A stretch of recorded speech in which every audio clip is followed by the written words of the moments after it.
Александр Волков, 32-летний миллионер, владелец крупной IT-компании, стоял перед зеркалом в своей роскошной квартире на верхнем этаже элитного жилого комплекса. Его отражение говорило о успехе. Дорогой костюм, уверенный взгляд, безупречная стрижка. Но глаза выдавали глубокое одиночество, которое не могли заполнить ни деньги, ни статус, ни очередные мимолетные романы.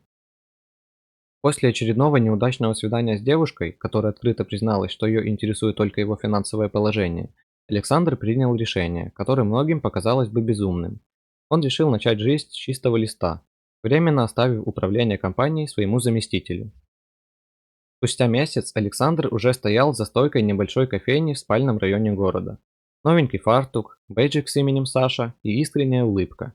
Теперь это был его новый образ. Он научился варить кофе у лучших бариста города, чтобы его легенда выглядела максимально правдоподобно. Дни складывались в недели.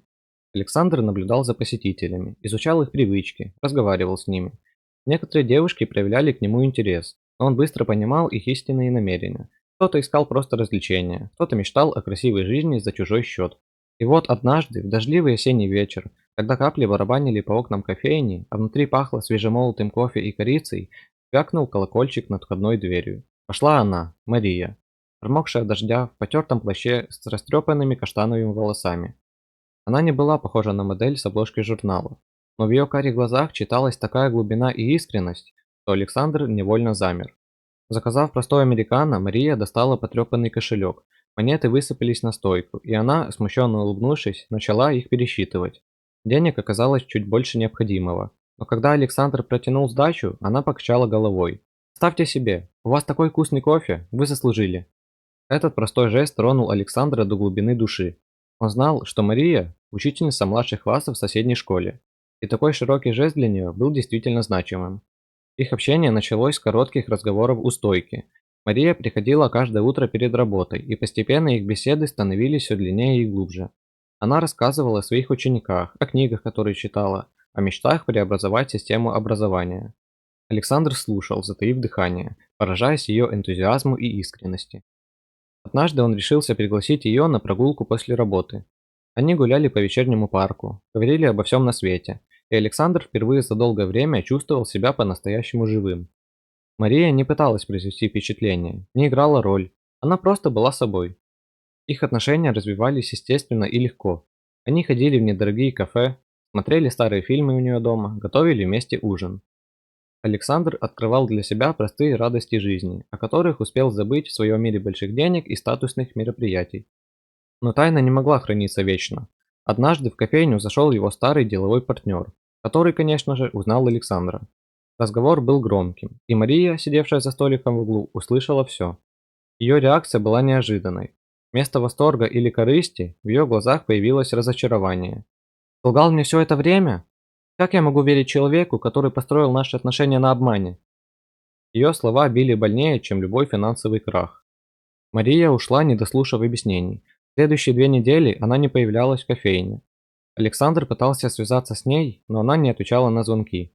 Он чувствовал, как рушится его мир, который только начал обретать настоящие краски. И тогда он принял решение, которое шокировало всех его знакомых. Александр перевел большую часть своего состояния в различные детские дома и благотворительные фонды, оставив себе лишь небольшую сумму на жизнь. Он не сделал это публичным жестом, просто тихо подписал все необходимые документы. Новость о его поступке все же просочилась в прессу. Мария узнала об этом от своих коллег. Вечером того же дня она пришла в кофейню. «Зачем ты это сделал?» – спросила она. «Потому что деньги никогда не делали меня счастливым. Настоящее счастье я почувствовал только когда встретил тебя», – ответил он. Они долго разговаривали в тот вечер. Мария призналась, что ее напугал не сам факт его богатства, а ложь, которая стояла между ними. Александр рассказал всю правду о своих поисках настоящей любви и о том, как встреча с ней изменила его жизнь. Прошло 5 лет. Теперь у них своя маленькая кофейня, где они работают вместе. Мария продолжает преподавать в школе, а в свободное время помогает детям из приюта, которому когда-то Александр пожертвовал свое состояние. У них растет дочь, которая унаследовала мамину доброту и папину предприимчивость. Каждое утро, открывая свою кофейню, Александр смотрит на жену и понимает, что совершил правильный выбор. Деньги могут купить комфорт, но не могут купить искренность улыбки любимого человека. Не могут купить то тепло, которое возникает от простого прикосновения руки. не могут купить счастье видеть, как растет твой ребенок в атмосфере любви и понимания. Их история стала легендой в районе, хотя мало кто знает все подробности. Посетители кофейни часто замечают, как эта пара украдкой обменивается взглядами через зал, как их пальцы соприкасаются, когда они передают друг другу чашки с кофе, как искренне они улыбаются каждому гостю. А если вы спросите Александра, жалеет ли он о своем решении расстаться с состоянием, он только улыбнется и покачает головой.